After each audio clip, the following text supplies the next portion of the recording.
À la fin de cette vidéo, je te ferai visiter une petite cabane. Yo les amis, aujourd'hui je réponds à toutes les questions que vous m'avez posées sur le thème du minimalisme. Donc il y a un paquet de questions, je vais répondre à toutes et ça va être l'occasion de vous donner plein de petits conseils, voilà, pour tous ceux qui veulent se lancer dans l'aventure minimaliste. Donc sinon, si tu n'as pas eu l'occasion de me poser encore tes questions, je t'ai mis le formulaire dans la description, tu peux aller voir ça, je te pose 2-3 questions sur le minimalisme, tu me poses toutes les tiennes et s'il y en a encore quelques-unes, j'y répondrai dans une prochaine FAQ. Donc voilà, on commence celle-là par la première question. Est-ce que je possède uniquement ce qu'il y a dans mon sac ou est-ce que j'ai d'autres affaires? Et si j'ai d'autres affaires, comment je m'organise, voilà, pour mes souvenirs? C'est une question qu'on m'a posée. Donc alors, je sais pas si tu as vu ma vidéo, moi j'ai fait une vidéo où je te montre que toute ma vie tient dans un sac de 55 litres. Si tu l'as pas vu, je te conseille d'aller la voir. Et en fin de compte, j'ai pas que ça. Parce que moi quand je suis reparti voyager, il y a maintenant plus d'un an et demi, j'étais en appartement avec mon petit frère, enfin j'habitais plus avec lui parce que l'appartement devait être libéré. Donc je suis parti, il me restait tout un tas d'affaires dans cet appartement. Et en fin de compte, c'est ma famille qui ont déménagé ces affaires, là elles sont entreposées quelque part. Mais en fin de compte, ces affaires, c'est comme si elles n'existaient plus pour moi, elles me servent à rien. Et l'un des projets que j'ai là, c'est de tout récupérer, d'importer ça à Emmaüs ou de revendre, je verrai. Mais vraiment, ces affaires ont plus d'importance pour moi. Il y a une seule chose qui a encore de l'importance, c'est une petite pochette où dedans j'ai des photos, j'ai des petits papiers, des choses, voilà, c'est des souvenirs, des choses auxquelles je tiens. Et après, ça sert à rien de tomber dans un truc un peu extrémiste de se détacher de tous ces souvenirs. Si en fin de compte tes affaires tiennent dans une petite pochette ou dans une boîte ou même peut-être dans une valise et que tu pars voyager de temps en temps, tu peux très bien confier ça à un ami, à un proche. Il y a toujours la place pour, voilà, pour une petite boîte de souvenirs, ça posera pas de problème, je pense. La deuxième question, est-ce que j'ai des livres à conseiller? J'ai fait une vidéo il y a quelques jours où je te propose 3 livres qui sont pas très connus. Donc pareil, si ça t'intéresse, je te conseille d'aller la voir. La troisième question, qu'est-ce que cette expérience m'a apporté? Donc ça serait difficile de détailler vraiment toutes les choses que ça m'a apporté parce que ça a vraiment, le minimalisme, ça a vraiment changé vraiment presque tout dans ma vie. C'est un peu comme si, en fait, depuis tout petit, on te disait de courir et que depuis tout petit, tu cours, toute la journée tu cours, quoi que tu fasses, tu cours.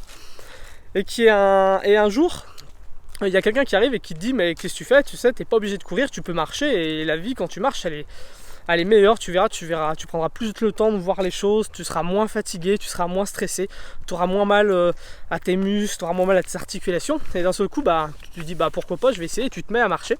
Et en fin de compte, tu te rends compte que ta vie est complètement transformée, que tu es beaucoup mieux comme ça en marchant. Et que tu te rends compte que ça change vraiment tout dans ta vie. Pour moi, le minimalisme, c'est pareil.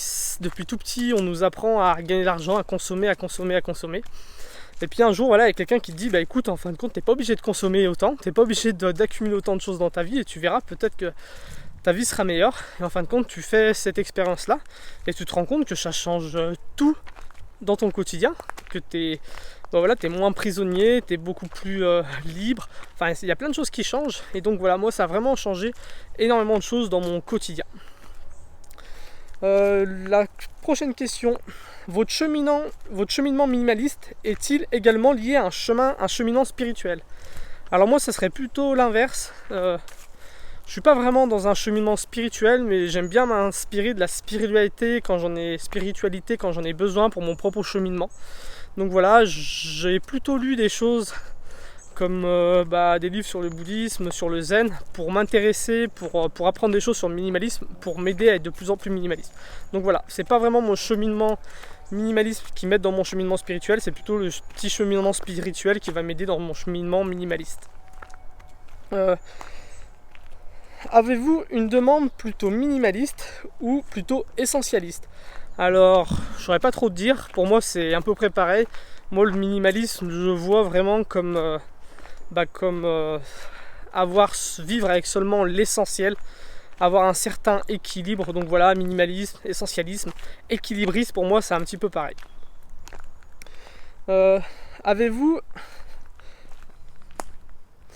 Comptez-vous continuer dans ce mode de vie dans le temps? Alors oui, clairement oui. Comme je l'ai dit, moi ça a changé beaucoup de choses dans ma vie.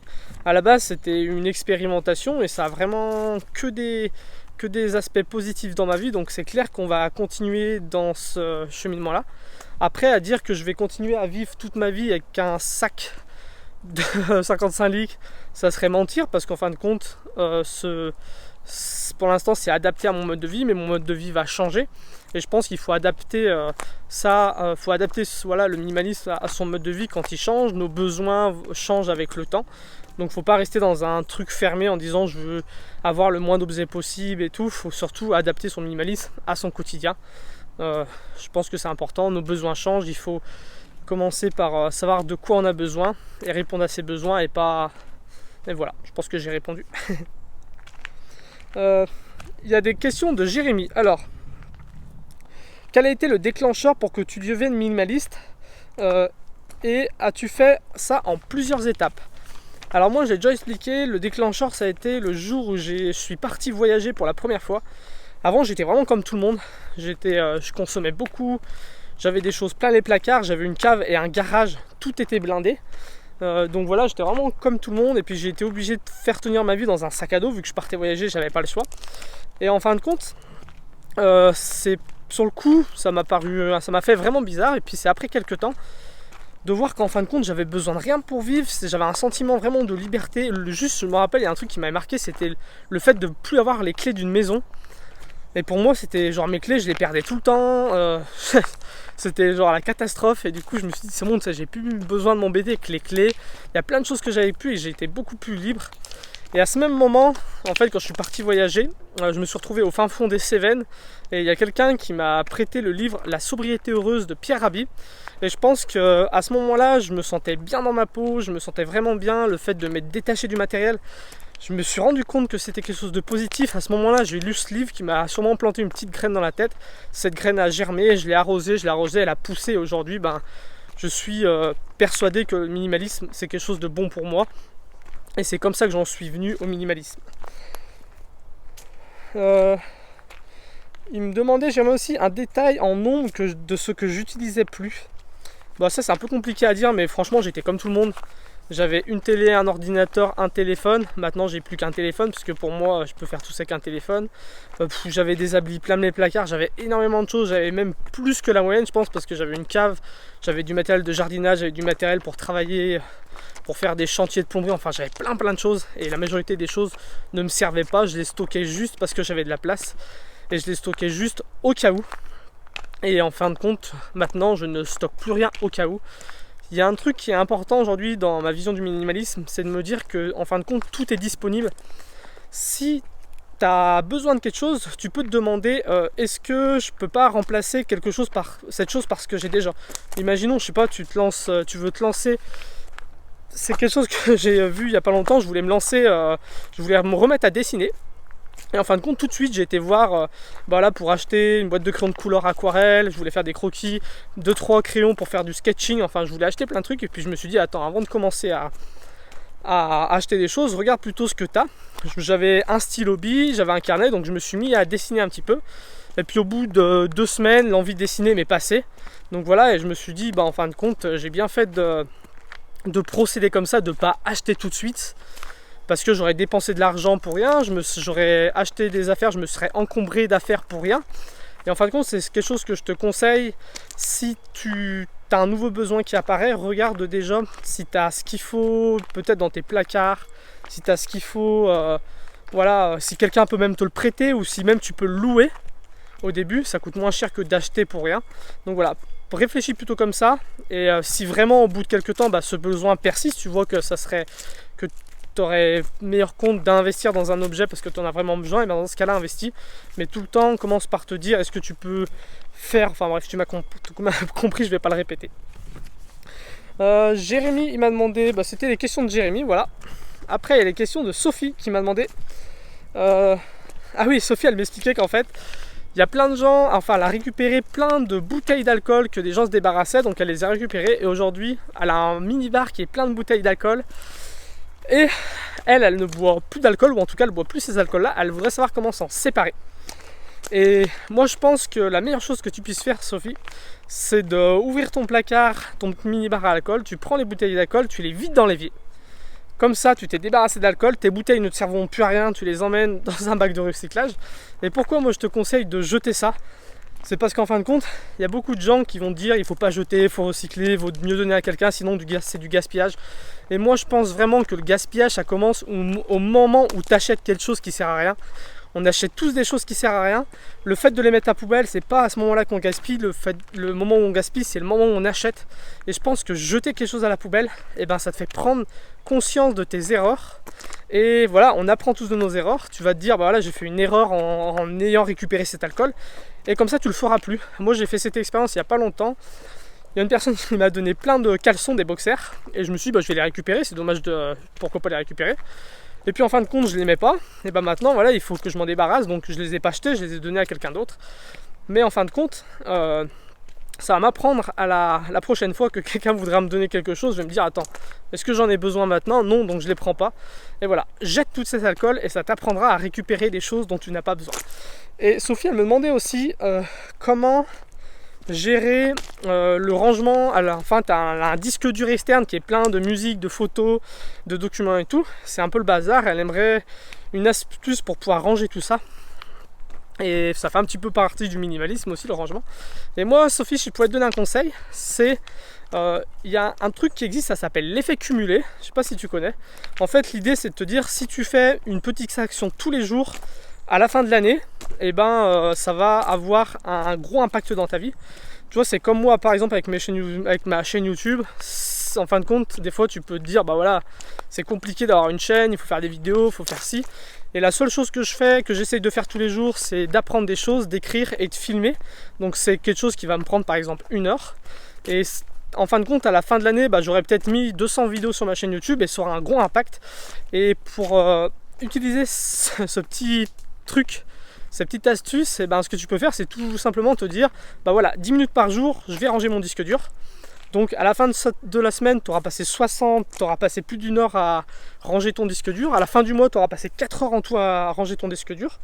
Alors qu'en fin de compte, passer 4 heures d'un coup, c'est peut-être pas très motivant. Par contre, passer 10 petites minutes par jour, ça peut être en train de boire ton café, ça peut être avant d'être couché, ça peut être même sur les toilettes, tu t'en fiches.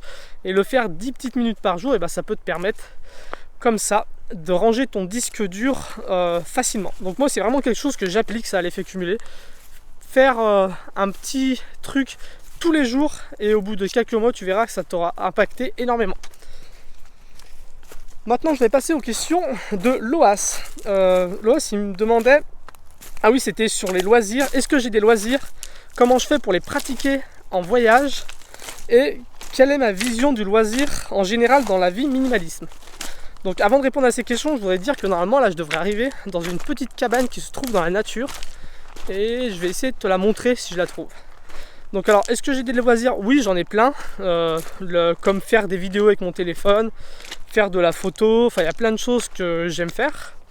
Et comment je fais pour les pratiquer en voyage? Alors en voyage, c'est pas facile. Surtout si tu nous suis, tu sais comment on voyage en autostop, en camping sauvage. On n'a pas beaucoup de temps à nous. Et pour pratiquer un loisir en voyage, je pense qu'il faut déjà sélectionner le loisir. Ah, je vois la cabane un peu au loin. Je pense que le mieux, c'est de sélectionner un loisir qui est le plus important. Je pense qu'en fin de compte, quand t'as pas beaucoup de temps dans ta vie à consacrer à tes loisirs et tout, il faut faire un peu une hiérarchie des choses qui sont plus importantes dans ta vie. Et bah là, si tu as un loisir qui est plus important que les autres, et ben c'est celui-là qu'il faudra choisir à faire en voyage. Si tu en as plusieurs, bah tu mets les loisirs du plus important au moins important. Et le mieux, c'est de trouver des petits moments à toi, et c'est de trouver ces petits moments à toi à des moments qui sont à des moments clés de la journée. Par exemple, ça peut être au moment d'aller te coucher. Dans la vie, on se couche tous. Si tu as le temps d'aller te coucher, ça veut dire que pendant 10 minutes avant d'aller te coucher, bah, tu peux faire quelque chose. Nous, quand on est en voyage, j'essaye de faire le montage de mes vidéos, par exemple, juste avant d'aller me coucher. Je vais prendre 20 minutes ou 10 minutes, je monte un petit peu les vidéos et c'est fait. Voilà, tout simplement, c'est de trouver un moment clé dans ta journée où tu vas consacrer du temps à tes loisirs. Choisir le loisir le plus important, et puis voilà, même si 10 minutes, même si c'est 20 minutes, il y a toujours possibilité de t'arranger pour pratiquer tes loisirs en voyage. Après, ça va vraiment dépendre aussi de ta façon de voyager. Là, je parle par rapport à notre façon de voyager à nous, qui est un peu particulière. Et quelle est ma vision des loisirs dans le minimalisme. Alors moi je pense que c'est bien d'être minimaliste, d'aller à l'essentiel sur plein de choses, mais je pense qu'il y a une chose où il ne faut pas trop se prendre la tête, c'est sur les loisirs. Je veux dire, le minimalisme, c'est là aussi pour que tu te sentes plus libre, pour que tu aies plus de temps à consacrer à toi, pour que tu aies aussi peut-être plus d'argent ou moins besoin d'argent, donc moins besoin de passer de temps au travail. Et une fois que tu as gagné tout ce temps, le but c'est pas de passer tout ton temps à ranger chez toi ou à regarder des millions de vidéos sur YouTube, à part si c'est ta passion. Tout ce temps que tu as, il faut en profiter pour tout simplement faire tes loisirs et faire les choses qui te passionnent vraiment dans la vie, faire les choses qui t'amusent, faire les choses qui te rendent heureuse. Souvent ces choses-là, c'est nos loisirs. Donc voilà, pour moi les loisirs c'est super important. Je vois moi par exemple faire des vidéos sur YouTube, je reprends cet exemple, c'est quelque chose que j'aime beaucoup, pour moi c'est un loisir. Et en fin de compte, c'est quelque chose qui me prend beaucoup de temps dans la journée, mais c'est pas un problème parce que c'est un loisir pour moi. Donc voilà, j'ai répondu à toutes ces questions que vous m'avez posées sur le minimalisme. Si vous en avez d'autres, n'hésitez pas à me les poster dans les commentaires. J'arrive à la cabane, on y est dans 30 secondes, je vais vous la montrer. En fait, en ce moment, en Savoie, ça fait déjà quelques mois, il y a le festival, c'est en Haute-Savoie, vers Annecy, le festival des cabanes des sources du lac d'Annecy. Donc c'est un festival où il y a 14 ou peut-être moins de 20 cabanes à découvrir. C'est des artistes qui ont fait des cabanes en pleine nature, elles sont super jolies. Et là, je vais vous en montrer une. Hop. Je vais vous filmer, comme ça vous verrez mieux.